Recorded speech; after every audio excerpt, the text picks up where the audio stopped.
Hey guys, I'm super excited to share with you my latest creation, the second book in the Adventurous Adventures of the Missing Socks series.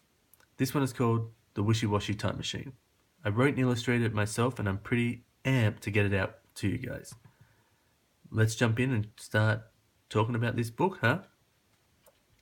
We have three main characters, Roger Rightfoot, Lonnie Leftfoot, and Theodore the teddy bear.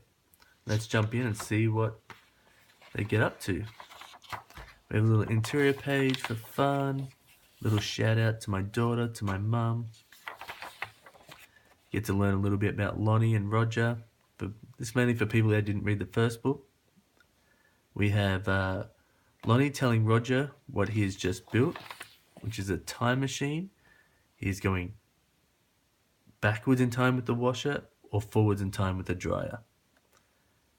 Lonnie is then also telling Roger what he has to go do, which is rescue Theodore from using the time machine the first time before all the kinks were worked out. Lonnie also builds a bunch of tools that help Roger along in his adventure back in time.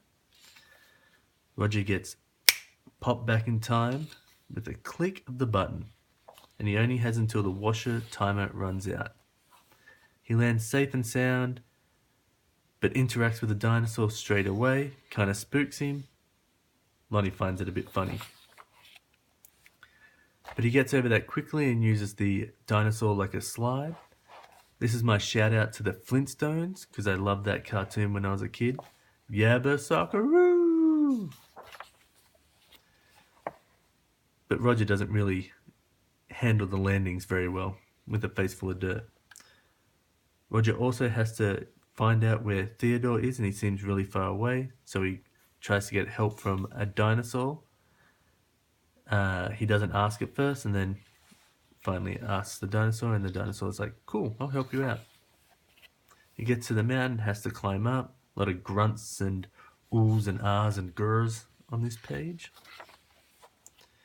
He's sneaking around the corner because he can tell that Theodore's in the cave, and what comes out is not what he expects, scares the stripes off of him, and it turns out to be Theodore. But that's not the biggest surprise. He has to meet Theodore's new friends, which are these dinosaurs, which my daughter thinks are dragons, but I'll take it. She's only 3. Theodore has to say bye to the dinosaurs, says, stay warm by the fire that he's created, and says goodbye. Heads over to the page where these guys have to make it down to the mountain really quick before the time machine, the washer runs out of time. You can see that Theodore's doing all the work, giving it a big push. As they head down the mountain, they're doing their best to hold on, and they boost over the grass. This is another shout out to my favorite comic strip of all time, which I think is everyone's favorite comic strip of all time, but it's Calvin and Hobbes. Bill Watterson's the man, as everyone knows. This is my thank you for the inspiration page. There's also a little shout out to my mum in there. So we flip it over. There's a crash scene. Roger gets another face full of dirt. The dinosaur asks if they're okay, offers them help, gives them a plan of him and his friends to help them out to get to their time machine. Then Paul Pterodactyl flies them across. Stevie Stegosaurus helps along the rocky road. Tristan Triceratops helps them through the jungle.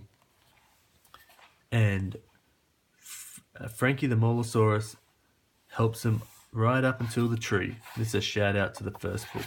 It's a distant relative of Frank the Mole. They get to the tree and it's a lot bigger than they remember.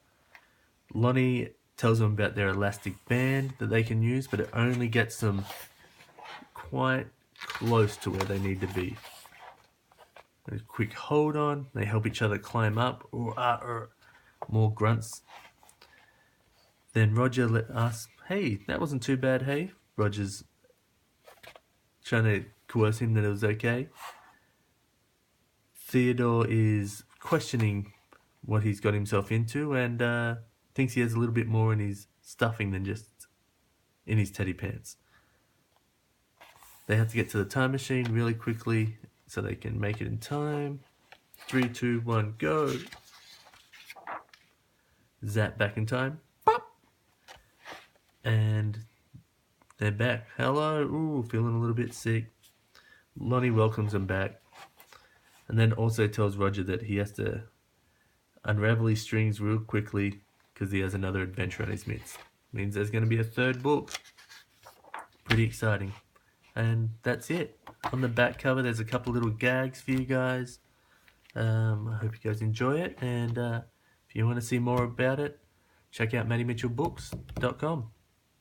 Thanks, guys. Have a great night, day, whatever it is.